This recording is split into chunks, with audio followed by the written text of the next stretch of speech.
రేవంత్ రెడ్డి గారు, మీరు కేసీఆర్ ఎంతో దగ్గరగా ఉండేవారు, వారితో కలిసి పనిచేశారు. రాజకీయాల్లో కొన్ని భిన్నాభిప్రాయాలుంటాయి. ఇప్పుడు మీరు మాట్లాడుతున్న మాటేంటో నేను చెప్తాను. అది మీరేమన్నారంటే, కార్యకర్తలందరినీ మీ ప్యాంట్స్ విప్పండి, మీ షర్ట్స్ విప్పండి, అది ఇంకా మీ అండర్వేర్స్ కూడా విప్పండి, న్యూడ్‌గా ఉండండి అన్నారు. కాదు కాదు. ఈ ఇలాంటి మాటలు మన మీద రాయి విసిరితే బదులుకి మనం కూడా విసరాలి. కేసీఆర్ నేను ఈ విషయం చెప్పడానికి ముందు ఆయనేమన్నారంటే, పూర్తి కాంగ్రెస్‌లు, సీఎంలు ఏమని అనుకున్నారంటే, వాళ్ళు నా ఒక్క వెంట్రుక కూడా పీకలేనన్నట్టు ఆయన చాలా విషయాలు చెప్పారు. దానికి నేనేమన్నానంటే, మేము సైలెంట్‌గా ఉండడం వల్లే మీరిక్కడ ఈరోజు ప్రెస్ మీట్ పెట్టుకున్నారు. ఒకవేళ మేము అనుకుంటే మీ అండర్‌వేర్‌ని కూడా మేము విప్పి చూపిస్తామని చెప్పాను. మీరే ఒక డేట్ చెప్పండి అని చెప్పి అడిగాను. నేనేమన్నానంటే, మీరొక డేట్ చెప్పండి, నేనప్పుడొస్తాను, మా వాళ్ళని కూడా తీసుకొస్తాను. ఆ తర్వాత అప్పుడేం జరుగుతుందో చూద్దామని అన్నాను. అలాంటప్పుడు ఇందులో ఏం తప్పుంది రజిత్ శర్మ గారు చెప్పండి? ఆయన జుట్టు గురించి మాట్లాడితే మీరు అండర్వేర్ గురించి మాట్లాడారు. రజిత్ సార్, మీరీ ప్రశ్నకి సమాధానం తెలుసుకోవాలనుకుంటున్నారు గాబట్టి నేను మీకిది స్పష్టంగా చెప్తాను. ఓకేనా? కేసీఆర్ గారు ఏ భాషతో అయితే నాకు ప్రశ్న అడిగారో అదే భాషతో నేను అడిగి సమాధానం చెప్పాను. ఆయన మిమ్మల్ని జైలుకు పంపిస్తాను అని అన్నారు. దానికి మీరేమన్నారంటే, అక్కడ చర్లపల్లి జైల్లో ఆ. అక్కడ నీకు చిప్పకూడు దొరుకుతుంది అని అన్నారట. అవును, ఇది కూడా చెప్పాను. కానీ ఒక విషయం మిస్ అయింది. డబుల్ బెడ్రూమ్ ఇల్లు కూడా కట్టిస్తానని చెప్పాను. ఎందుకంటే అబ్బాయి అమ్మాయి వస్తే ఉండడానికి ఇల్లు కావాలి కదా. అందరూ ఒకే ఇంట్లో ఉండొచ్చు, అందువల్ల డబుల్ బెడ్రూమ్ ఇల్లు కట్టిస్తానని చెప్పాను. కానీ వీళ్ళందరూ పాలిటిక్స్‌లోనే ఉన్నారు. కేసీఆర్ వాళ్ళ అబ్బాయి, డాటర్ ఇన్ లా అందరూ తెలంగాణని మింగేశారు. అందర్నీ జైలుకి పంపించేస్తే ఆ తర్వాత ఇప్పుడెలాగో కేసీఆర్‌కి వయసైపోయింది. వాళ్ళు అబ్బాయి, అమ్మాయి అందరూ విడివిడిగా ఉంటే ఎలాగా? చాలా కష్టంగా ఉంటుంది. అందుకే చల్లపల్లి జైల్లో డబుల్ బెడ్రూమ్ ఫ్లాట్ కట్టిస్తాను, అందరూ అక్కడే ఉండని చెప్పారు. నాది ఎంత మంచి మనసో మీరే చూస్తున్నారు కదా సార్. ఇంకోటన్నారు, ఆయన చర్లపల్లి జైలుకు బాగా కావలసిన వాడు అని. మీరు అక్కడ ఉన్నారట. అవునవునవును, నేను అక్కడికి 2 సార్లు ఉన్నాను. డిటెన్షన్ సెల్లో ఉన్నాను నేను. నా కూతురు ఎంగేజ్మెంట్ కూడా కేసీఆర్ నాకు అసలు బెయిల్ కూడా ఇవ్వలేదు. Finally I have got 2 hours time. Charlapalli jail నుంచి బయలుదేరి నా కూతురు ఎంగేజ్మెంట్ని చూసుకుని మళ్ళీ చర్లపల్లి జైలుకి నేను వచ్చాను.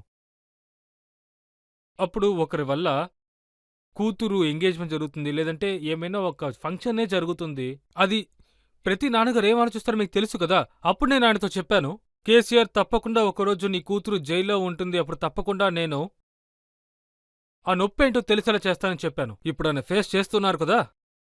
ఇప్పుడు ఆయన కూతురు జైల్లో ఉన్నారు. జైల్లోనే ఉన్నారు. ఇప్పుడు నేను మీకు అదే చెప్తున్నాను. మీరేమన్నారంటే, నేను చేయలేదు, అది మోడీ గారే చేశారని. అదే చెప్తున్నాను. అది చెయ్యడానికి నాకు అవకాశం దొరకలేదు. కానీ మోడీజీ గారు నాకు ఆ అవకాశం ఇవ్వలేదు. అవకాశం దొరికినా కూడా వాళ్ళ అమ్మాయిని నేను జైల్లో వేయను. నేను కేసీఆర్నే వేసుంటాను. ఎందుకంటే నాకు ఆయనతోనే కదా సమస్య, వాళ్ళ కూతురుతో సమస్య కాదు కదా. ఇప్పుడు ఆయన కొడుకు ఏమన్నారంటే, ఇతను రేవంత్ రెడ్డి అసలు ఎక్కడి నుంచి వచ్చాడో కూడా తెలీదు, కానీ మేము 5 సార్లు విజయం సాధించాం. అదే కేసీఆర్ కొడుకు కూడా. ఈయన ఆంధ్రప్రదేశ్ రాజకీయ నాయకుల అండతోనే చీఫ్ మినిస్టర్ అయ్యాడు అన్నారు. ఈరోజు ప్రజల్లో 40% నన్ను ఓట్ చేసి ఎంచుకున్నారు. కానీ ఆయన ప్రజల కోసం ఏం చేశారు? ఆంధ్రప్రదేశ్ గుంటూరులో స్కూలింగ్ చేశారు, కాలేజ్కి పూణే వెళ్లారు, పీజీకి అమెరికా వెళ్లారు. అలాగే 6 పాయింట్ ఫార్ములా మీకు తెలంగాణ గురించి తెలిసే ఉంటుందిగా.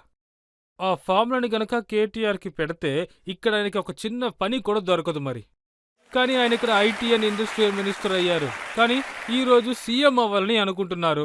ఇంకా కేసీఆర్ ప్రభుత్వం మీపై క్రిమినల్ కేసు పెట్టి మిమ్మల్ని జైలుకు పంపారు. ఒకవేళ దాన్ని మీరు మనసులో పెట్టుకుని కక్ష సాధింపా? లేదు, నేనింకా కక్ష సాధించడం మొదలు పెట్టలేదు శర్మాజీ గారు.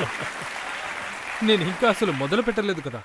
నేను 6 గ్యారంటీస్ని అమలుపరచడం మొదలుపెట్టాను, కానీ ఇంకా కక్ష సాధించడం మొదలు పెట్టలేదు. ఇంకా ఆయన ఏమన్నారంటే, ఎందుకని ఇంతలా మాట్లాడుతున్నాడు?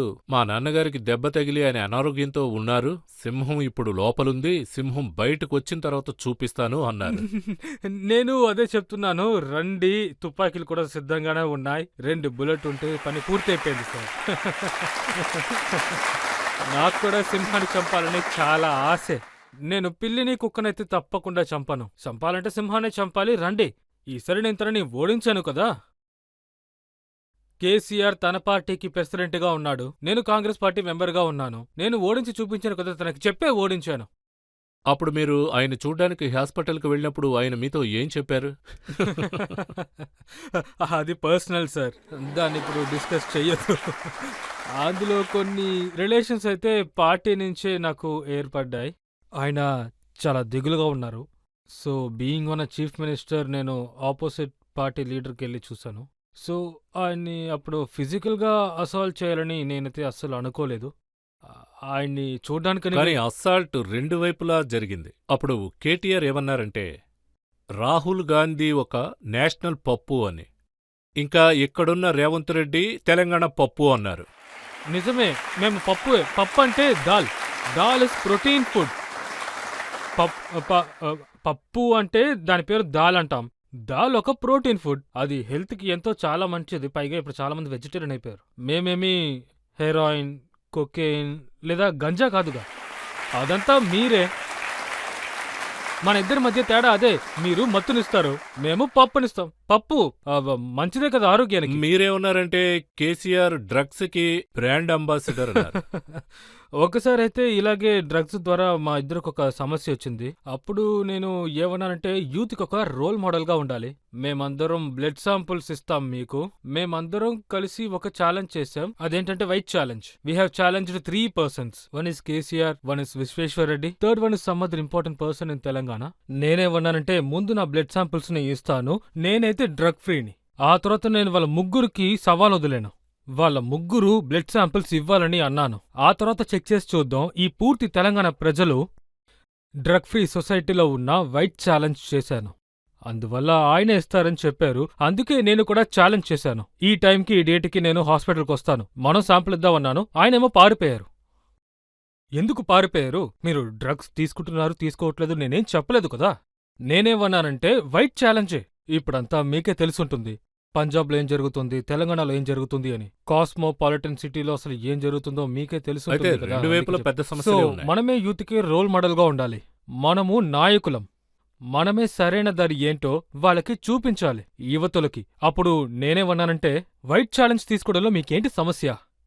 ఎప్పుడైతే మీరు వాళ్ళ పోలీస్ ఆఫీసర్స్ ఇంకా ఇంటెలిజెన్స్ వాళ్ళని ఒక్కొక్కరుగా జైలుకు పంపిస్తున్నారా? ఆయన దేశం వదిలి పారిపోయారు, అమెరికాకి వెళ్ళిపోయారు. ఆ చీఫ్ కాసిం బ్రిడ్జ్తో పారిపోయారు. మిగతా వాళ్ళు దొరికారు. ఇప్పుడు ఆ ఇన్వెస్టిగేషన్ జరుగుతుంది.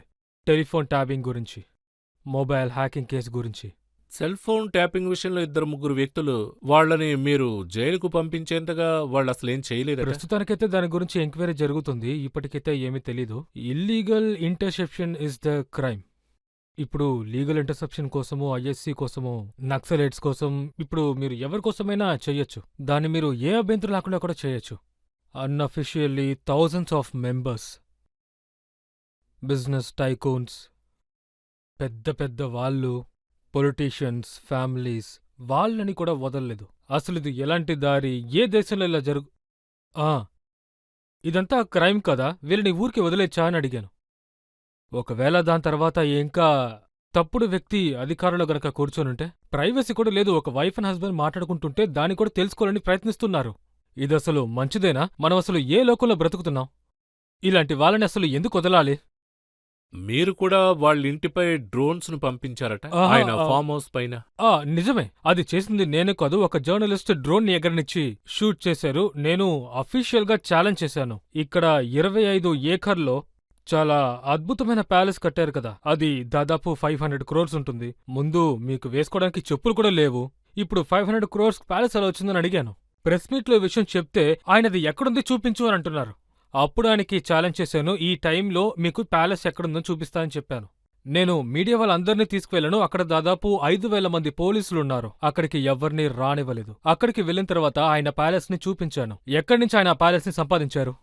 అప్పుడు ఆయన అదే కేసులో నేను ఆయన ప్యాలెస్ ని చూపించానని, ఇప్పుడు నేను ఎంపీగా ఉన్నాను, లోక్సభలో ఉన్నాను, నా వాళ్ళని అరెస్ట్ చేసి జైల్లో పాడేశారు, రిమైండ్ చేశారు. ఆ తర్వాత పార్లమెంట్ నుంచి రాగానే నేను జైలుకి వెళ్ళాను. అక్కడికి వెళ్ళగానే నన్ను కూడా తీసుకుని జైల్లో వేశారు. మీ ఇల్లీగల్ ప్రాపర్టీని చూపిస్తే జైల్లో వేసేస్తారా? జైల్లో కూడా అక్కడ డిస్టెన్షన్స్ లేవు. అక్కడున్న ఐఏసీ ఏజెంట్స్ని మొత్తం ఖాళీ చేసేశారు. 16 రోజులు నన్ను డిటెన్షన్ సెల్లో పెట్టారు.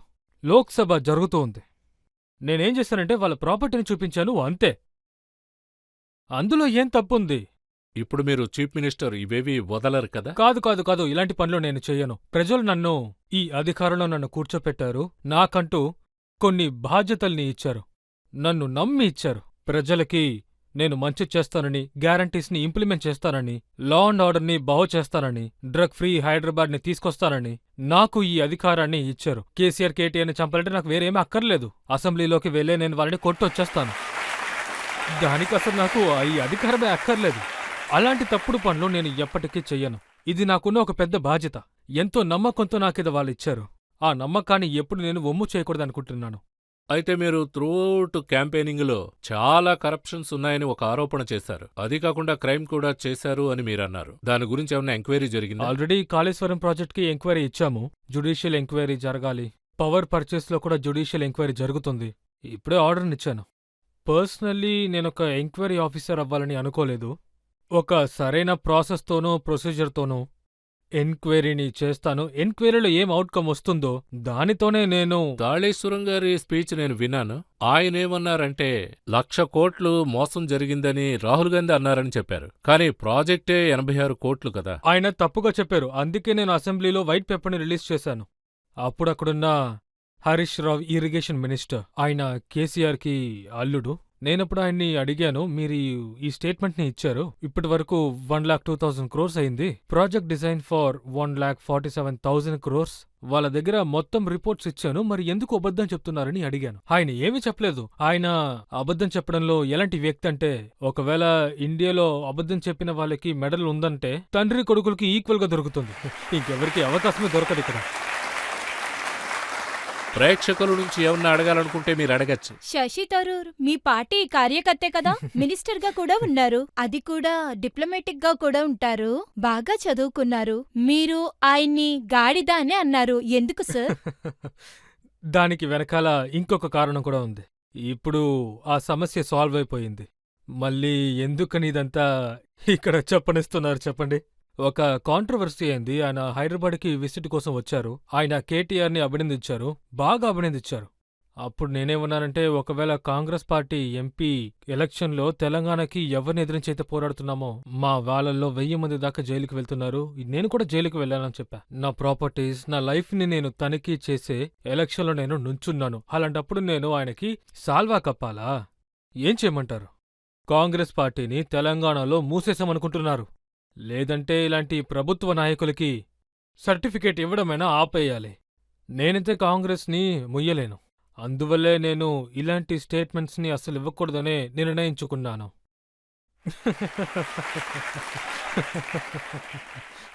శశి థరూర్ ఇంగ్లీష్ ఎవరికి అంత సులభంగా అర్థం కాదు. ఆయన మీకు ఇంగ్లీష్లో ఏదైనా చెప్పారా?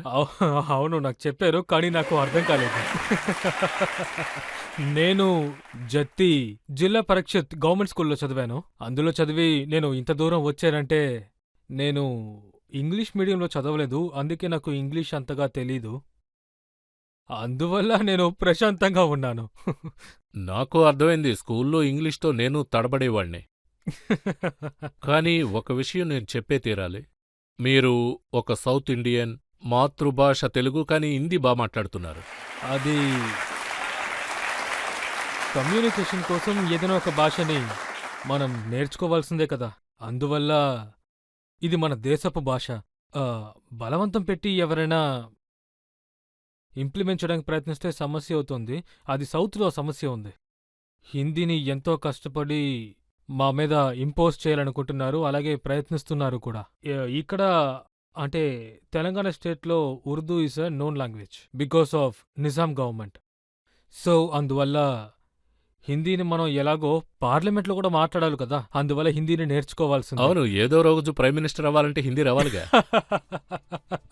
విధి మనల్ని ఎక్కడి వరకు తీసుకువెళ్తుందో అది మనకెలా తెలుస్తుంది రజత్ సార్?